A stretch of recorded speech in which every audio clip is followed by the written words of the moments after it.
क्योंकि उसे भी टी वायरस से बदल दिया गया है और वह भी रेवेंजर्स की योजना का हिस्सा है।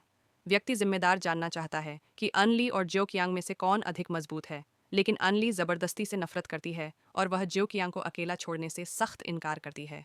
जिम्मेदार व्यक्ति घूमता है और डॉक्टर की छाती में गोली मार देता है। फिर वह अनली को धमकी देता है, अगर तुम मानोगी नहीं तो मैं उन्हें एक एक करके मार डालूंगा। मजबूर अनली के पास कोई चारा नहीं होता और वह बेहोश जियो कियांग से लड़ने के लिए हाँ कर देती है। हालांकि दोनों को टी वायरस इंजेक्ट किया गया था, लेकिन अनली वायरस के साथ पूरी तरह मिल चुकी थी। उसने न केवल अपना दिमाग खो दिया बल्कि और भी मजबूत हो गई, जबकि जियो कियांग वायरस से संक्रमित होकर एक ऐसा राक्षस बन गया जिसे दूसरों द्वारा बेहोशी में नियंत्रित किया जा रहा था। आखिरकार अनली ने जियो कियांग को हरा दिया, लेकिन तभी अनली के दिमाग में एक याद कौंधती है। उसे एहसास होता है कि सामने वाला राक्षस जियो कियांग का रूपांतरित रूप है। जाहिर है, खेल खत्म हो चुका है।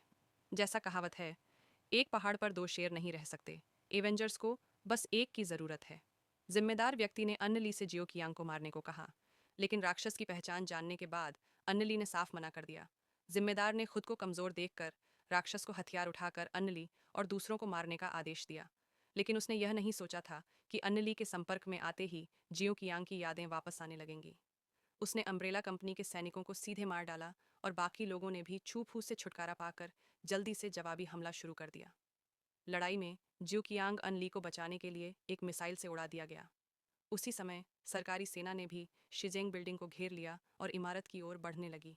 आखिरकार अनली और बाकी लोगों ने हेलीकॉप्टर पर कब्जा कर लिया और जिम्मेदार व्यक्ति को हेलीकॉप्टर से नीचे फेंक दिया। इस समय लॉस्ट आर्मी भी आ पहुंची। जिम्मेदार व्यक्ति ने आत्महत्या करनी चाहिए, लेकिन कोई ने उसे पकड़ लिया। बंदूक की गोली एक लॉस्ट डॉक्टर में बदल गई और सीधे उसकी गर्दन पर काट लिया। अनगिनत लॉस्ट लोग भी वापस आ गए। अब सुबह हो चुकी थी और सेना का परमाणु बम आने वाला था। जबरदस्त विस्फोट के साथ पूरा शहर एक ही बार में नष्ट हो गया। विशाल हमले के कारण हेलीकॉप्टर नियंत्रण खो बैठा और दुर्घटनाग्रस्त हो गया। 2 घंटे बाद अम्ब्रेला कंपनी ने भी विमान का मलबा ढूंढ निकाला। साथ ही उन्हें जली हुई अनली भी मिली, जबकि बाकी लोग गायब थे। 1.5 महीने बाद अनली फिर से कोमा से जागी और उसका शरीर थोड़ा ठीक हो गया, लेकिन उसकी यादें चली गईं। थोड़े समय के बाद अनली को अचानक याद आया कि सामने वाला व्यक्ति वही था जिसने उसे और जियो कियांग को टी वायरस का इंजेक्शन दिया था। यादें वापस आते ही अनली ने हल्की मुस्कान के साथ लैब के कर्मचारियों को मार डाला। उसकी ताकत और बढ़ गई और इलेक्ट्रिक गन का प्रहार उसे गुदगुदी जैसा लगा। बेस के गेट तक भागते समय सैनिकों के एक समूह ने उसे घेर लिया। तभी एक कार वहां आई और ज्यों हुआ आधी उतरे।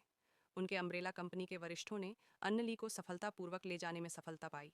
लेकिन जो बात उन्हें हैरान कर देती है वह यह कि यह सब अम्ब्रेला कंपनी की एक साजिश थी। अन्नली को जानबूझकर छोड़ा